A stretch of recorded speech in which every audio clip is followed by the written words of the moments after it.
अस्सलाम वालेकुम नाजरीन। 11 जून 2026 और दिन है जुमेरात का।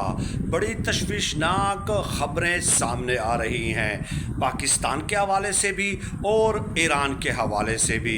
पाकिस्तान से मेरी मुराद आज़ाद कश्मीर की जो मौजूदा सूरत हाल है, उस हवाले से वीडियो का आगाज़ कर लेते हैं और फिर मैं आपको बताऊंगा कि गुज़श्ता कुछ घंटों में अब तक 111 हमले हो चुके हैं। इस खबर की हकीकत क्या है, ये भी इस वीडियो में हम तफसीलन डिस्कस करेंगे।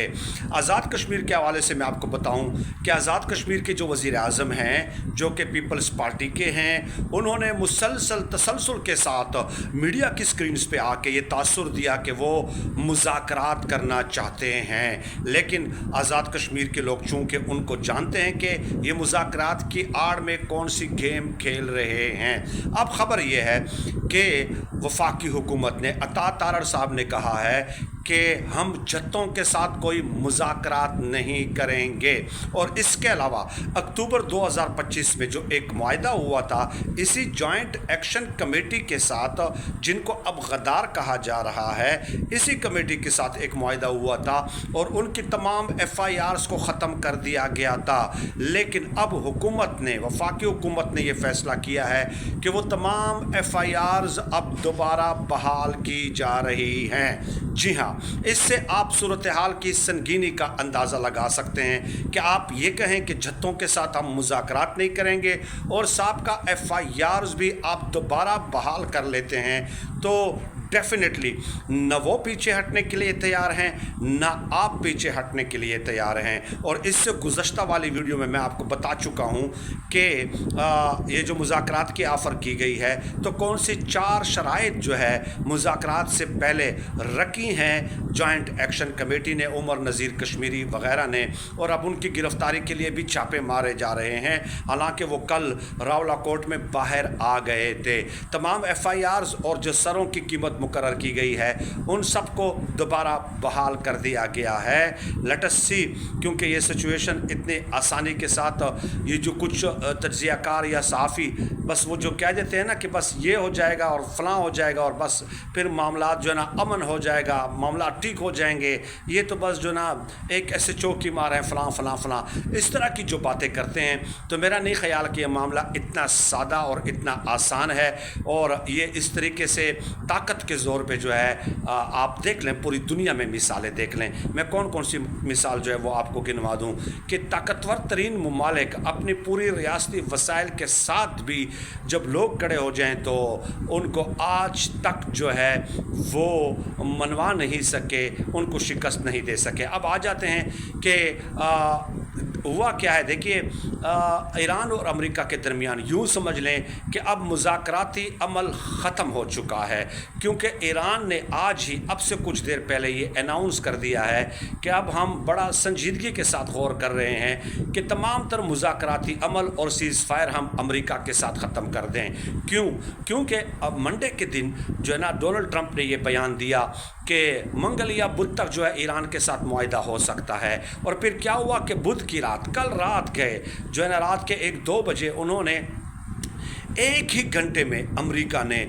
ईरान के 93 मकामात को निशाना बनाया। 93 मकामात पे जो है उन्होंने हमला किया है। और इसके अलावा जितने भी ख़ास ऑयल एंड गैस के जो इंडस्ट्रीज़ हैं, जो इंफ्रास्ट्रक्चर है, उसके ऊपर हमला किया। और अभी मगरिब के वक्त ये अनाउंस कर दिया है कि आज रात एक बार फिर हम ईरान पे क़यामत ढाने वाले हैं। सिर्फ यही नहीं, खार्ग जो उनका जजीरा है उसके ऊपर कब्ज़े करने का भी वो किया है, ऐलान किया है कि हम उसके ऊपर कब्ज़ा करेंगे, हम कैशम आइसलैंड पे कब्ज़ा करेंगे, हम बंदर अब्बास पे कब्ज़ा करेंगे, हम उनके ऑयल और गैस के इंफ्रास्ट्रक्चर पे, ऑयल एंड गैस के इंडस्ट्रीज़ पे हम कब्ज़ा करेंगे। ये आज कहा है डोनाल्ड ट्रंप ने। रात को आपने 92-93 हमले कर दिए एक ही घंटे के अंदर, और अब आप ये अनाउंस कर रहे हैं कि आज रात जो है फ़लाँ फ़लाँ जगहों पे हम कब्ज़ा करने वाले हैं। तो इसका सख्ती से रद्द अमल दिया है। ईरान ने आज جمعرات کے دن کی میں بات بتا رہا ہوں کہ صبح سے لے کے اب تک جو ہے مغرب تک جو ہے ایرانی نیوز ایجنسی نے باقاعدہ یہ کنفرم کیا ہے، اور اس کے علاوہ الجزیرہ نے ان خبروں کو کنفرم کیا ہے کہ ایران نے آج پورے دن میں جو ہے امریکہ کے 18 جو ہے مقامات کو، امریکہ مطلب یہ ہے کہ جہاں پہ امریکی ایئر بیسز ہیں، ٹھیک ہے، اور پہلی بار ایسا ہو رہا ہے کہ ایران نے اردن کو بھی ٹارگٹ کیا ہے اور 12 بیلسٹک میزائل فائر کیے ہیں اردن کی طرف۔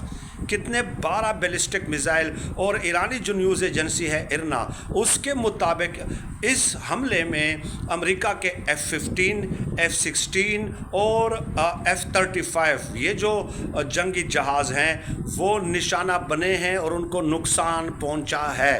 یہ بہت بڑا اٹیک تھا اور بہت بڑا امریکی ایئر بیس وہاں پہ اردن میں تھا، جو کہ اسرائیل کے ساتھ سرحد پہ واقع ہے، یہ بھی یاد رکھیں۔ اور یہ پہلی دفعہ ایران نے ریٹیلیٹ کیا ہے اس جگہ پہ نئے ٹارگٹ کا انتخاب کیا ہے، اور یہ مطلب پیغام دیا ہے۔ اور TRT جو کہ ترکی کے نیوز ایجنسی ہے، آپ کو پتہ ہے، انہوں نے کہا کہ اب تک جو ایئر کرافٹ، جو جنگی جہاز ہیں اور ڈرونز، اس ضمن میں امریکہ کو $4 ارب کا نقصان جو ہے ایران پہنچا چکا ہے، صرف جنگی جہاز اور ڈرونز کے ضمن میں۔ باقی چیزیں آپ چھوڑ دیں کہ وہ جو جس ایئر بیس پہ، مطلب کچھ ایئر بیسز کی حالت تو ایران نے ایسے کر دی ہے کہ دوبارہ ان کو ریکنسٹرکٹ اور فعال کرنے کے لیے 4-5 سال چاہیے ہوں گے، قابل استعمال اب نہیں رہے، کیونکہ 8 ملکوں میں 20 کے قریب جو ہے امریکی ایئر بیسز ہیں۔ یہ بات یاد رکھیں، خلیجی ممالک میں،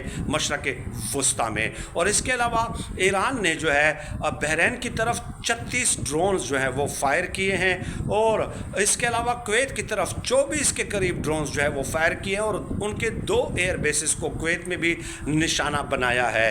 تو 18 مختلف مقامات پہ جو ہے آج ایران نے حملہ کیا۔ 36 ایئر ڈرون، 36 ڈرونز، 24 ڈرونز اور 12 بیلسٹک میزائلز۔ اور اس کے علاوہ آپ دیکھ سکتے ہیں ان کی جو نیوز ایجنسی ہے ارنا، انہوں نے باقاعدہ اس حوالے سے ویڈیوز جاری کی ہیں۔